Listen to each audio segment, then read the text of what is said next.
The majority of Week 4 is in the books, and it started back on Thursday night between the Dolphins and Bengals. I'm not going to show the play that Amazon insisted on showing time after time after time, but if there is anything the NFL community agreed on entering that game was Tua should not have played Thursday. And within this isn't a, well, hopefully Tua comes back by week 7 or 8 or whenever. This is a, hopefully he gets better as a human. The phrase "this is bigger than football" is tossed around a lot on Twitter, mainly as a joke, but this is truly bigger than football. And aside from this, T. Higgins is coming into his own and has been a great player to start the 2022 season. In the start to the season after their Super Bowl loss, and with how generational of a season Jamar Chase had last year, Cincy would need either T. Higgins or Tyler Boyd to step up this year, and both players have done well, especially T. Higgins. Next up was the London game between the Vikings and Saints, and this is half joking, but it seems impossible for the Vikings to play in a normal game. They won 28-25, but this was a very, very stressful game for their fan base, as kicker Greg Joseph, who has been one of the better Vikings kickers over the past 2 decades, missed an extra point, then drilled a 47-yard game winner later in the game. Saints kicker Will Lutz nearly made 2 60-plus yard field goals, but in a very dramatic Vikings-type game, a double doink occurred on the final play. From a receiving standpoint, Justin Jefferson is and has always been fine. The idea that he was in trouble because of 2 bad games, as if he didn't have the most receiving yards in NFL history through the first 2 seasons of any player's career, was to me baffling. Also, on the Saints side, if you have not bought in on Chris Olave yet, do it now. Don't wait for week 9 or week 10, do it now. He's a legit receiver and will be a very good player for quite some time. Also, first-round safety Lewis Cine had a very ugly injury, and we hope he gets better as well. Next up is the Bears-Giants game, and what you thought heading into this game was about as advertised. Ugly quarterback play, Saquon Barkley made some plays, and it was a very low-scoring game. Justin Fields was off to a historically bad start to the season, and while he didn't play great on Sunday, he was a little better than what we've seen over the first 3 weeks of the season, and Fields now has a new season high with passing yards with 174. Both teams are young, both have first-year head coaches, and both are uncertain about their future at the quarterback position. The Giants are a 3-1 team, and while they should be happy, they are a 3-1 team, and especially for their fan base who have been waiting for this for what seems like eternity at this point. The season is a marathon and not a sprint, and I don't think this roster will lead the Giants to a deep postseason run this year. The Jets-Steelers game is now up, and while the Jets won, they won their first game with Zach Wilson in the starting lineup. Congratulations on the win and for being 2-2, but there are a ton of concerns I have with the Jets. They committed a very dumb roughing the passer penalty on Mitch Trubisky on the final play of the first half, which allowed the Steelers to get a field goal. My biggest complaint with that is that's something good teams do not do. I think the Jets in a lot of ways lack discipline, and that type of play and carelessness showed it. The Jets are 2-2 and good for them, but I would be very, very surprised if they win more than 6 or 7 games this year. As for Pittsburgh, this is the start of a very long season. Their next 4 games are at the Bills, home against the Bucks, at the Dolphins, and at the Eagles, and that's not pretty for anyone, let alone a team led by either Mitch Trubisky or, at this point, a rookie quarterback. They, in a lot of ways, are done, and this year will be about developing Kenny Pickett and building for 2023. And from the Steel City, we go to the Motor City to discuss the Seahawks-Lions game. I went into Sunday thinking this might be a snooze fest, but it turned out to be one of the best of the day. The Seahawks ended up winning 48-45, and there were over 1,000 yards of combined offense, with teams quarterbacked by Geno Smith and Jared Goff. DK Metcalf was also carted off mid-game to go to the bathroom, but the Seahawks are 2-2 through 4 games. I really thought the Lions would have pulled this one out and gotten back on track, but they did not. I am a firm believer Dan Campbell is doing a lot of things right and hope he, along with general manager Brad Holmes, will get to stick around long term to see this through. The Lions had a quarterback throw for over 375 yards, had a 100-yard rusher, had a player go for over 175 yards receiving, and lost. And they play in New England next week, which is a winnable game if Mac Jones does not play for New England, but this is an unfortunate loss for Detroit as they sit at 1-3, and there is a big difference between 1-3 and 2-2. I don't think they were ever going to be serious threats in the NFC this year, but with 2 losses in a row in the manner they've lost, which were at Minnesota and against Seattle, is nothing short of discouraging. Next up is Falcons-Browns, and the Browns are 2 ugly losses away from being 4-0. Their losses are to the Joe Flacco-led Jets, and obviously in Week 4 against the Marcus Mariota-led Falcons. Mariota finished Week 4 with a stat line that will knock your socks off. He was 7 of 19 for 139 yards, no touchdowns, and an interception. For Cleveland to lose this game on the road is a terrible break, because at Atlanta is one they had circled from the time their schedule released as a win. What makes this worse is Cleveland ran the ball well all day and had nearly 180 yards as a team.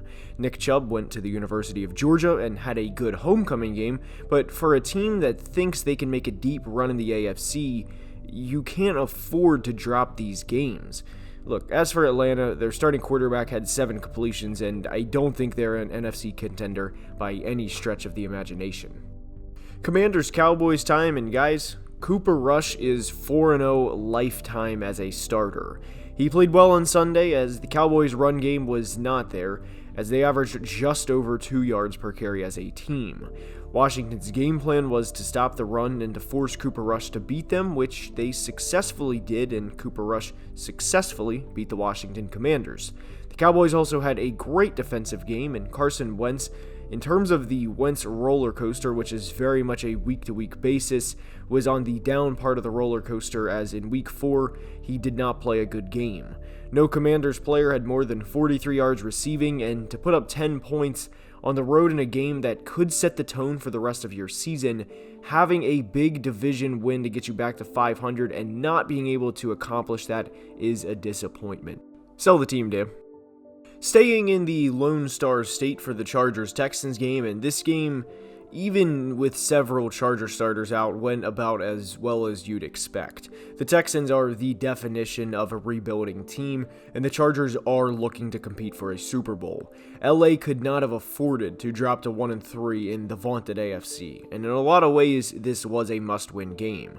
Very much a take care of business. Our roster is more talented than yours, and over the course of 60 minutes, you will see we are the better team, and that's pretty much what happened. The Texans aren't going anywhere this year, and we know that, and the Chargers won a game after getting absolutely destroyed by the Jacksonville Jaguars that they very much needed to win. And speaking of the Jags, it is Jags-Eagles time. I expected Philly to win this game and still do think they are a legitimate Super Bowl contender, but I did not expect the Jags to come out as quick as they did. And for how much fun the Jags and Trevor Lawrence development has been so far in year 2, the Eagles roster is more talented than the Jags at this point in time, and the Eagles did have a few injuries on Sunday, which is most definitely something to keep an eye on. But for how bad of a weather game this was, there is a ton of positives to take away for the Jags in Week 4. The Eagles did what I think they will do a ton of in both November and December, and that's run the football. They ran the ball 50 times against the Jags, and if there's a snow game or a severe wind game, they will run the ball down teams' throats. They are legit. Titans-Colts is up, and we will discuss the Colts first because they are the easiest of the two teams. They're done. Sorry, Colts fans, but they're done. As I record this, Jonathan Taylor is feared to miss time due to an ankle sprain. Blow it up, get Reich and Ballard out, it's time.